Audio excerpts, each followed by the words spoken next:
Hey everybody, I wanted to talk to you right now about something that should be near and dear to all of our sleepy times, and that's snoring and sleep apnea.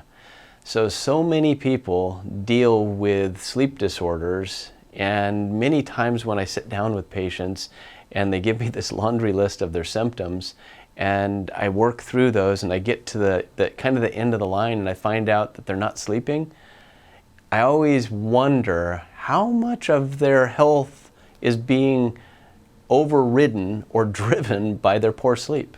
And many times it's a major player. One of the things that I've come to realize is that if you're not sleeping, you're not healing. So sleep is huge, and there's some really good books on this topic, but I'm going to try and just condense a few things that I've found to be of value to help people sleep better. As I said, it's a big topic. That's why there's been books written on it. Some of those things have to do with our neurochemistry, has to do with our blood sugar management, has to do with our brain waves. That's not what I'm going to talk about today. That's actually for a separate video, but those all can be significant players and impact an individual as to the sleep onset and sleep latency, meaning I can't get to sleep or I wake up mid-sleep cycle. That's one topic, and it's going to have to be addressed separately. For today's purpose, I just want to talk about our airway. Many people, if they sleep alone, they don't necessarily know if they're snoring because they don't have a significant other to nudge them or wake them up or tell them in the morning, wow, you were a freight train last night. But they might just wake up feeling like they got run over by a freight train. And you're just like, man, I tried my best. I went to bed on time. I think I slept all night long, but you wake up and you're still just hammered and you don't feel well. Well, that's because if you don't get into deeper states of sleep, delta REM, what happens is your muscle mitochondria, the little organelles that live inside your muscles, they can't regenerate their own energy. It's called ATP. And if they don't regenerate their energy, the next day you're sore and you're less energetic and you just don't feel well. Now, rinse, wash, and repeat that type of a plan over and over again, and you kind of find that your health just declines. Because there's a lot of other systems in the body that their capacity to restore themselves and cleanse themselves is predicated on how efficiently they're sleeping. In other words, how much time you spend in deep states of sleep. So a lot of people can get to sleep, but they just can't dive into deeper states, because what happens in those deeper states, if you have airway obstructions, is that your muscles let go. You're actually going into that deeper state, and that's when you just totally relax. In that phase, your jaw can kind of drop backwards, and your tongue can kind of flop backwards.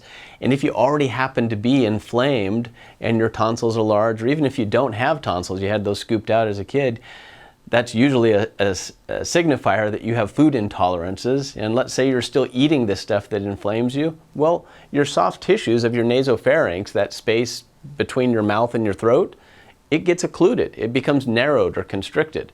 And then all you have to do is lay your head back on a pillow and watch your tongue flop back and your jaw drop back, and it closes off.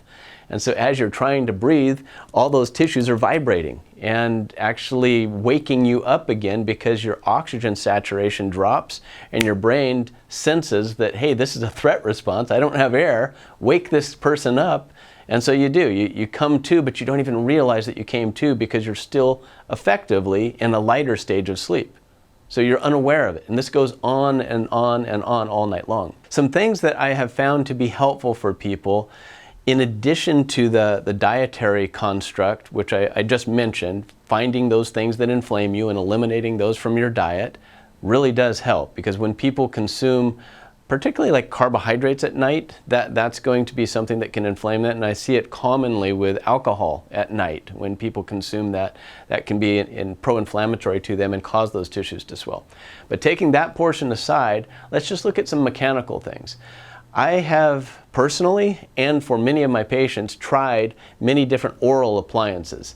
And I finally found one that I really think works well, or I should say better than most. This little guy.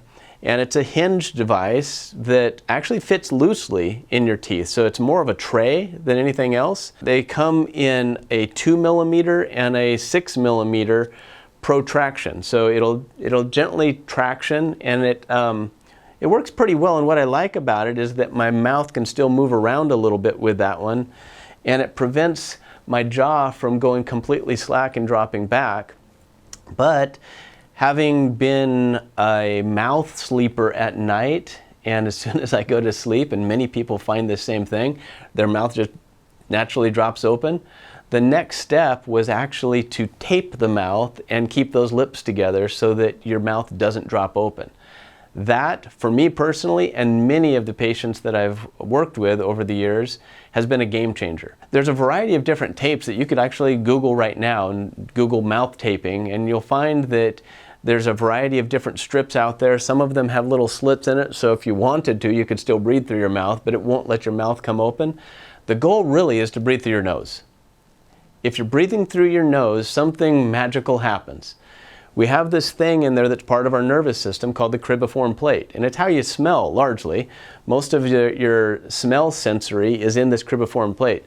When oxygen moves past that, it causes your body to release nitric oxide.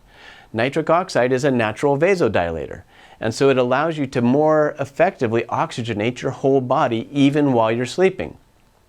If your body's well oxygenated while you're sleeping, then your cells are restoring themselves. They're regenerating energy. So the next day you wake up more refreshed, but even more importantly, your airways now had this time period, 6 to 8 hours or however long you're sleeping, to be vasodilated and receive that oxygen-rich environment. Each day it starts to move in a positive sense. So you get off of that negative hamster wheel and you start getting onto a positive hamster wheel of promoting health. The body really needs an oxygen-rich environment. You'll peel off a little bit of a strip of that, about that much. Just zip it right across your lips. I have found that to be amazingly effective. If you can get past that initial claustrophobia moment, like, wow, my mouth's taped shut, you'll find that you just get into a deep state of sleep and you wake up more refreshed over time. The device that I mentioned here, it's called ZQuiet, and you can find that online. I don't have a dog in this race at all. This is just something that I wanted to share with you so that you can go out and try it. Try it for yourself and see how it works. It generally takes about 2 weeks to get really comfortable with the process. You'll find that you'll spit anything out of your mouth when you first try sleeping with things. That's just normal. Don't give up. And then when you first tape yourself, you'll probably rip that off a couple of times for the first few nights.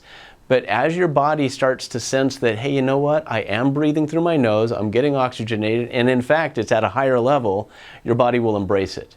And then over time, you're going to find that you're going to get into deeper, more restful and restorative sleep, and that lends to health. That really creates an environment where your body can start moving the right direction. And then what other symptoms still might be around, you could address those much more effectively because you don't have this big 800-pound gorilla on your back of, I can't rest at night. I hope that's informative and at least a little bit interesting to you, and that you take the time to test that out for yourself. If you do, put it in the comments. I'd really like to hear how it goes for you. Have a great day, and I wish you all to be well.